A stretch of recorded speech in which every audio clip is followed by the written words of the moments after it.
গভীর রাতে চুরি করতে গিয়ে এলোপাতাড়ি কোপ গৃহবধূকে। চাপড়া থানার ইছাপুর পঞ্চায়েতের মথুরাপুরের ঘটনা। জানা যায় গতকাল রাতে বাড়িতে ঘুমাচ্ছিলেন সেই গৃহবধূ। সেই সময় ওই গ্রামের কয়েকজন দুষ্কৃতী তারা সেই বাড়িতে হানা দেয়। সেখানে হানা দিয়ে প্রথমে চুরি করেন। এরপর সেই মহিলা বাধা দিতে গেলে মহিলাকে এলোপাতাড়ি কোপ দেয় সেই দুষ্কৃতীরা, এমনটাই অভিযোগ। এরপর সকালে ঘুম থেকে উঠতে দেরি হলে প্রতিবেশীরা ঘরে গিয়ে দেখে রক্তাক্ত অবস্থায় পড়ে আছে সেই গৃহবধূ। এরপর তড়িঘড়ি প্রাথমিক স্বাস্থ্যকেন্দ্রে নিয়ে যায় প্রতিবেশীরা, কিন্তু অবস্থার অবনতি হলে পরবর্তীতে শক্তিনগর জেলা হাসপাতালে স্থানান্তরিত করেন চিকিৎসকরা।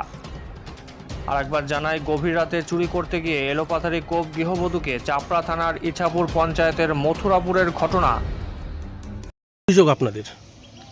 আমার বৌমা ঘরে একা শুয়ে থাকে, ছেলে বাইরে আছে, স্বামীও বাইরে আছে, আর মেয়ে দুটো বিয়ে হয়ে গেছে, তারা স্বামীর বাড়িতে আছে। এবারে বৌমা ঘরের মধ্যে থাকার পর ঘরের দরজা যখন ভাঙে তখন চিৎকার করে।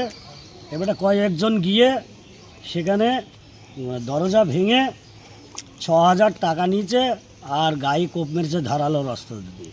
আপনার বৌমা আহত? আমার বৌমা। আপনার বৌমা আহত?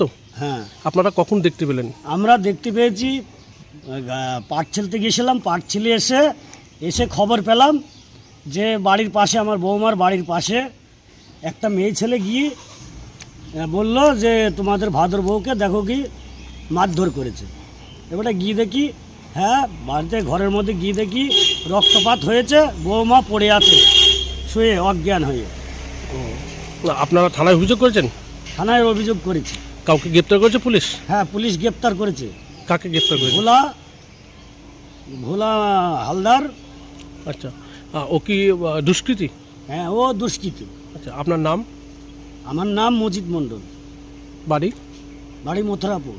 ছিল আর 11টা বেলা, রাত্রি 11টার সময়। তখন উনি একা শুয়ে থাকে, স্বামী ছেলে বাইরে আছে কাজ করে। এবার কিছু গ্রামের কিছু দুষ্কৃতী ছেলেরা, বদমাইশ ছেলেরা, ওরা রাতের বেলা গিয়ে ওরা হামলা করে, গিয়ে গোড়াত্রি কোপ মারে। টাকা পয়সা অনেকটা নিয়েছে, মোবাইল দিয়েছে একটা, দিয়ে কোপ মারা পরে একজন অজ্ঞানে পড়ে যায়।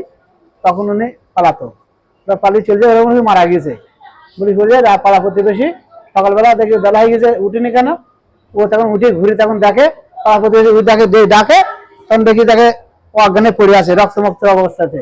তখন ওই পাড়ার একজন আরেকজন যাকে ডাকে, একদিন তোর মেজবউ শুয়ে আছে, একদিন উঠছে না, রক্তমুক্ত পড়ে আছে। তখনই ফের ওরা গিয়ে অফিসার দেখে, পাড়া প্রতিবেশী এসে তখন ওখানে গ্রামের হসপিটালে, বাঙালি হসপিটালে ভর্তি করায়। গ্রামবাসীর লোকেরা নিয়ে গিয়ে হসপিটালে ভর্তি করায়।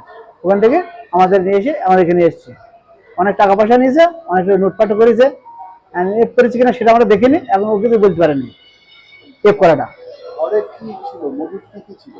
কিছু টাকা পয়সা ছিল আর মোবাইল ছিল। কত টাকা পয়সা ছিল? 1 লাখ টাকা মতো ছিল। বাইরে কাজ করে, তো ছেলেও থাকে, বাইরে থাকে, ফ্যামিলিও বাইরে থেকে কাজ করে। আর হার আছে, ওগুলা চুরি করে নিয়েছিল সব। এফ করেছে কিনা সেটা আমরা জানিনি, ও এখন স্বীকার করেনি। কি কারোর সাথে কোনো সম্পর্ক ছিল না, অন্য কোনো সম্পর্ক নেই, বয়স্ক মহিলা। তাহলে এটা কি মনে করছেন যে ডাকাতি? মানে মনে হচ্ছে দুষ্কৃতীরা বাড়ির লোক, এর আগে ওরা করে গ্রাম পাড়া প্রতিবেশীতে অনেকজন করেছে ওরা।